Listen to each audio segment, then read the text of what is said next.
шалгаруулах тэргүүн наадам Алтан сарнаа 2014 Улс төрийн салбарын шилдэг залуу, шилдэг төрийн албан хаагч залуу, соёлын спортын салбарын шилдэг залуу, хэвлэл мэдээллийн салбарын шилдэг залуу, бизнесийн салбарын шилдэг залуусыг 2014 оны 12 дугаар сарын 21-ний 19 цагаас Говийн Баян бүрд жуулчны баазад тодруулах болно.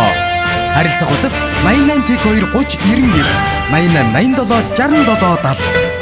Ерөнхий зохион байгуулагч Өмгөв аймгийн нийгмийн ардчлал Монголын залуучуудын холбоо 2014 оны онцлог залуусыг хамтдаа тодруулах Алтан сарнаа 2014 эдийн жилд та бүхнийг урьж байна. Алтан сарнаа 2014